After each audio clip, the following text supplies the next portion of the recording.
ever had a job so bad you thought it can't get any worse than this? Well, SpongeBob would prove to you that yes, it can. From tyrannical bosses to prison-like kitchens, today we'll explore the episodes that show us SpongeBob's worst jobs. So get ready to laugh, suffer, and wonder. How is he still so optimistic? This episode, Welcome to the Chum Bucket, shows us that even the happiest sponge in the world can suffer in a horrible job. And believe me, this episode is a gem, or rather a glorious disaster. The day begins with Mr. Krabs and SpongeBob closing up the Krusty Krab, excited because he's about to face Plankton in a game of cards. And of course, he, confident as ever, has impeccable reasoning. Plankton is the worst card player ever. What could possibly go wrong? Well, we find out the next day when Mr. Krabs walks into the Krusty Krab crying, which is pretty weird because he only cries when he loses money. And Bob, innocent as ever, asks him what's wrong. Mr. Krabs, amidst all the drama, tells him that he didn't lose any money, so why is he still crying? Well, it turns out that he lost SpongeBob himself. The problem with having bet the contract of your best employee is not seeing the consequences before losing, because of course, when you have a successful business based on hamburgers, the most logical thing is to risk the shelf who knows how to prepare them. Applause for Mr. Krabs, a true business strategist. And this is where things get really awkward. While SpongeBob and Mr. Krabs hug each other crying as if they were in a soap opera, Plankton interrupts without any guilt as if he were a villain. As much as I love cruel, sick jokes, I'm afraid he's not joking. You work for me now, SpongeBob. Nothing says welcome to your new job like a cage and a revenge monologue, right? It's a great reminder that some bosses are bad, but at least they don't threaten to rip your brain out.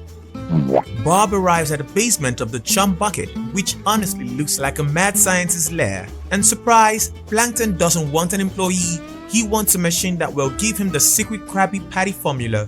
His brilliant plan forced Bob to cook on the threat of a brain transplant. Intimidation always works, right? Instead of working, Bob does the most logical thing. He throws himself on the floor and starts crying. But because this is SpongeBob, this sadness isn't just any sadness. It's a musical break with tears, nostalgia, and a lot of reminiscing about how much he misses the Krusty Krab.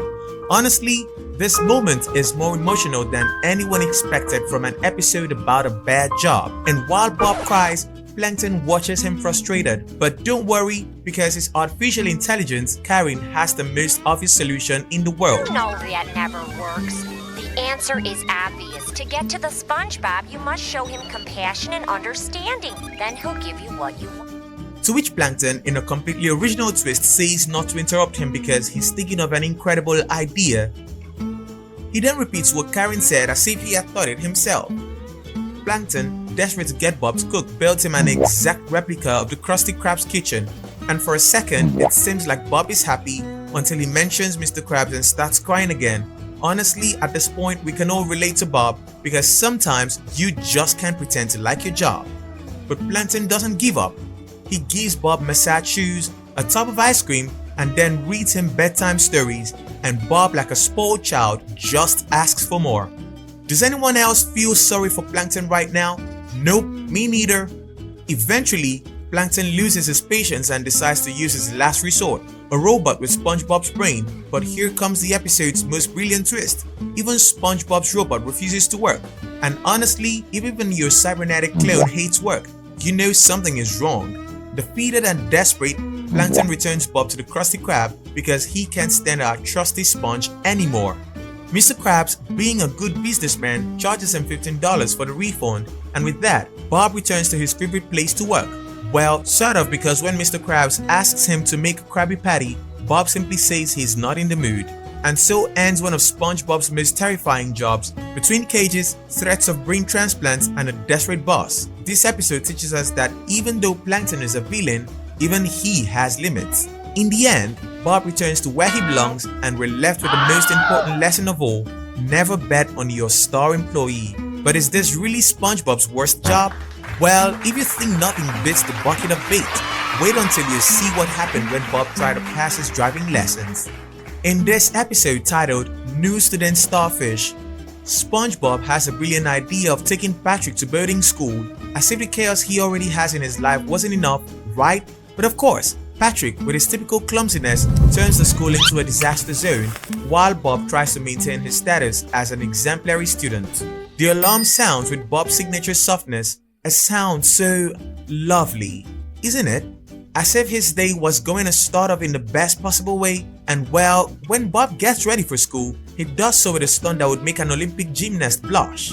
Bob is so excited that he doesn't even think for a second about consequences of inviting Patrick, because as we all know, Patrick is never going to make things easy. Sailing school? More like chaos school. But of course, Bob has no idea what's coming. Everything is going to get out of hand in no time. The adventure begins with a tour of the academy and the Star Student Board. What if Bob's stars, which shine brighter than all the others, turn into his biggest nightmare? But our shining star realizes that it is not so easy to be the exemplary student. 74 stars? That's more than most of us could dream of in an entire academic life. But the best part is that while Bob is enjoying his moments of glory, Patrick is starting to feel more and more motivated.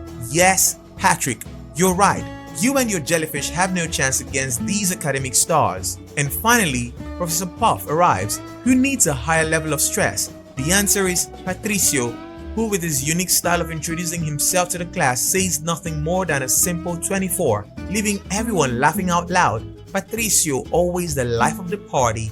Bob, being a good friend, is distracted by Patrick, because what would he be without his jokes with his best friend? But of course, this is where things start to get awkward. Professor Puff, as always, is about to lose her patience. Young man, this is your first day, so I'll let you off with a warning. As for you, SpongeBob, I expect more from a good noodle. Oh, right. Professor Puff trying to keep her cool in an environment that's already turning into a battlefield. And as expected, Bob and Patrick can't stop getting distracted. Not only that, but our favorite Sponge loses one of his 74 stars, and that really hurts him to the core. It's the epic moment of Bob's academic tragedy. That moment when Professor Puff, so infamous in her role as disciplinarian, takes away a star from him in slow motion.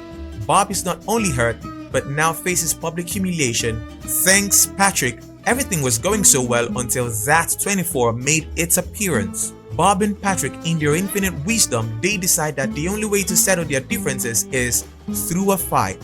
But not a real fight. No, that would be too easy. No punches, just a fight where they both try to act angry and everyone around them is left confused. Who cares about a stupid star? Gee, Patrick, it seems like you would care a lot about stupid stars, considering you are one. That must have hurt, but I would have said the same thing in your place. And so, as if we were watching a poor quality play, everyone feels disappointed. Where is the epic fight we were expecting? That's what happens when Patrick is involved. And of course, as expected, Professor Puff intervenes, and once again the chaos ends in a punishment for both of them. After all this mess, finally, in what seems to be a moment of redemption, Bob and Patrick must work together to save Roller, the egg they are incubating, and as expected, things don't go exactly as planned, but after some rather clumsy attempt, they manage to save the day. Yes, friends, Bob and Patrick finally do something right, and Professor Puff, who can't believe it, gives them a gold star for their teamwork. And Patrick, upon learning that it's the sailing class, leaves without saying goodbye. Wow, not only do you ruin the day, but you don't even know where he is. Awesome. Hey! And so ends another day in the life of SpongeBob and Patrick, an episode filled with chaos, comedy, and of course, gold stars. Despite everything, in the end, they both managed to save Roller and move on, like good friends. But if you think about it, who would want a job like SpongeBob's? Nothing more stressful than trying to be an exemplary student with Patrick as a partner. And now, after all this disaster, who will be next to face their worst jobs? The world of work can be tough, even in Bikini Bottom, between jerks like Mr. Krabs, overzealous employees like SpongeBob, and well, Patrick. Some jobs are just destined for disaster. We continue with Big Pink Loser, an episode that proves that it's not enough to just win a prize, especially if you have no idea how to earn it. What happens when Patrick, the king of laziness, decides to enter the workforce? Spoiler alert, a disaster so epic it defines the meaning of Employee of the Month. The story begins with Patrick sleeping peacefully in front of his rock, because of course, that's the most productive thing he does. Everything changes when a mailman shoves a box in his mouth, because who needs a mailbox when you have a huge face? When he opens the box, he discovers a trophy. He's elated because, as he himself says, he had never won a prize before. Our dear friend the starfish takes him everywhere to show off, to his rock, to the jellyfish, and even to the island itself. His pride is so great that he interrupts Bob, who is building a house of cards to show him his prize. Because nothing says I'm trophy worthy like destroying your best friend's effort with a single breath. An Employee of the Year move. But guess what? The trophy doesn't go to him, it goes to SpongeBob. When Bob explains that the trophy was given away by mistake, Patrick breaks down. Our amazing Sponge's solution: go get some ice cream to cheer him up. But before they can do anything, Patrick shows his brilliance by knocking on the first door he sees, unleashing a tsunami of trophies. But at least here we got a little of what he so desperately wanted: attention and a lot of trophies in the face. After crying about how he's never done anything, Bob gives Patrick a more realistic solution: get a job. In a twist no one saw coming, Patrick is hired by Mr. Krabs, a businessman who clearly loves to exploit his employees. Do I get my award yet? You have to work for it, remember? Darn. Because obviously, you have to do something to win a prize, Patricio. But hey, the first day of work begins, and as expected, it doesn't take long for things to go downhill. From swallowing orders instead of serving them to sitting down to eat customers' food, Patricio not only fails but invents new levels of incompetence. His golden phrase during this whole debacle? The typical question when he gets his award. This moment sums up the entire episode. Do I get my award yet? Patrick wants glory, but without doing anything for it. Ironic, isn't it? It's as if the title of the episode had been thought out for him from the beginning. The best part is when Bob tries to teach him simple tasks. For example, answering the phone, he confuses the place with its names and hangs up on all calls. Nothing like confusing your identity with that of the business you work for. After destroying literally everything he touches, from the broom to the restaurant floor, Bob tries one last thing: teaching him how to open a jar. Seems simple, right? Well, not for Patrick. Between sticking the bottle in his mouth and using a pair of shorts as a tool, this moment is a tutorial on how to do absolutely nothing correctly. And when he finally manages to open the jar, he smashes it into 1,000 pieces. But hey, at least he opened something. I guess that's an achievement in Bikini Bottom. The next day, Patrick shows up dressed exactly like Bob, ready to win prizes by imitating his best friend. Yep. If I'm gonna be an award winner, I've gotta dress like one. From repeating his classic phrase, I'm ready, to tripping in sync with him, Patrick takes copying to the next level. Because obviously the solution to his absurd dream is to dress like Bob and imitate him all day at work, even in the kitchen. But Bob comes up with the idea of putting a fake hand on the grill while Patrick puts the real one, burning himself obviously.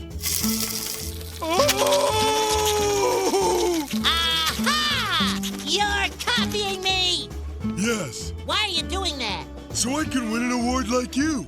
Well, I don't think imitating Bob is the most productive and logical way to win a prize, but he's Patricio, you can't expect much from him. This brings us to the climax where Bob, fed up with being followed around like a shadow, tries to show off his most absurd skills to make Patrick fail, and succeeds, of course. From getting tangled in a rope to knocking himself unconscious with a hammer, Patrick proves that imitating isn't always the best way to win prizes. When Bob finally gives up, an unexpected twist occurs. A mailman delivers a trophy to Bob, but it's not for him. This award is for the person who does absolutely nothing longer than anyone else. Yup, you guessed it. Patrick wins the trophy of his dreams for doing absolutely nothing. If there is one thing Patrick really excels at, it's laziness. This ending is as absurd as it is perfect, a trophy celebrating the only one thing Patrick knows how to do.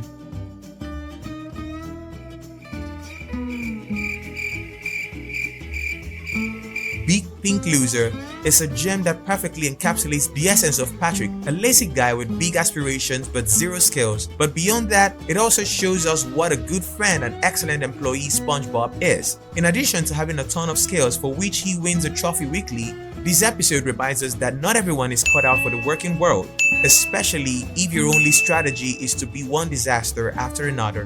While Bob toils and accumulates trophies through sweat and tears, Patrick earns his award by doing absolutely nothing. If that isn't a lesson in backwards work, I don't know what is.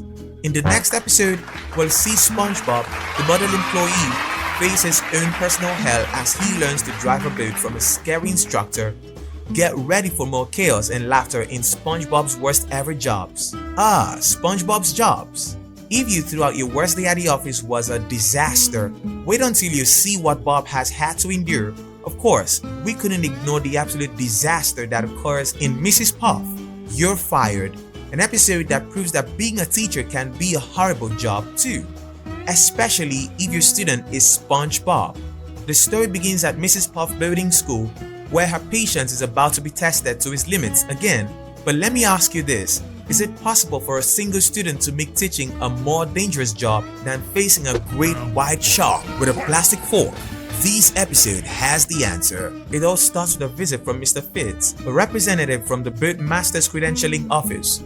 Now, this man arrives to assess Mrs. Puff and make sure she's doing her job properly. Spoiler alert, she's not, at least according to statistics. Okay, Mrs. Puff. If SpongeBob fails this test, you will be replaced. What a way to push. Imagine your future career depending on someone who literally can't put their seatbelt on without getting tangled up. Honestly, Fitz, how do you expect this to end well? Of course, the test is a total disaster. Bob tangles the belt, starts the engine, and predictably crashes almost immediately. Poor Mrs. Puff ends up doing what she does best, inflating herself and flying away. Bob fails, but that doesn't matter because Mrs. Puff is ready to retire to a quiet life, or so she thinks. But of course, Bikini Bottom can't be without a sailing school. Enter Sergeant Sam, an instructor so strict he'd make Neptune tremble. This reckless fish declares that no one has ever failed his class, although realistically, probably no one has survived either. Is it just me, or does this phrase sound more like a threat than motivation? Because honestly, if your teacher says something like that to you, you're most likely to reconsider your career options. Bob, however, decides to stay, brave but also completely naive. This is where things get really intense. Sergeant Sam puts Bob through training so extreme it looks like something straight out of boot camp, without exercises that include walking barefoot, carrying the instructor on his shoulders, and taking apart and putting back together a boat. Most impressively, Bob manages to build a rocket instead of a boat. It's a mess, but at least it's a creative mess. After days of torture, Several days later. Bob finally seems ready to drive. Blindfolded, he does it perfectly, but when the sergeant yells that this is illegal, everything falls apart again. Bob ends up crashing into a gas tank, buildings, and even pipes. In a scene worthy of an action blockbuster, the chaos is not only inevitable, it is monumental. Well, if there was a destroy the city part of the test, you would have. Thanks Fitz for summing up what we're all thinking. If there were a total destruction category, Bob would be the undisputed champion. But of course, that's not exactly what they were looking for here. Eventually, Sergeant Sam gives up, Mr. Fitz fails Bob, and Mrs. Puff is rehired.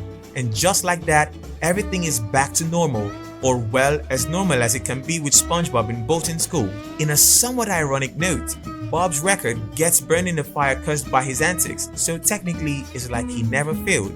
Now that's what I call a convenient solution. In short, Mrs. Puff, You're Fired is a reminder that some jobs just have no hope of improvement. Being SpongeBob's teacher is a suicide mission, but hey, at least it always leaves us laughing. And there you have it, SpongeBob's most disastrous jobs that have made us laugh and sometimes even feel a little sorry for our square friend. From pressure cooking at a Krusty Krab to failed attempts at other jobs, Bob reminds us that it's all about giving it your all, even if the result isn't always perfect. Which of these jobs did you find the most chaotic? Let me know in the comments, and don't forget to subscribe for more fabulously square content. See you on the next undersea adventure.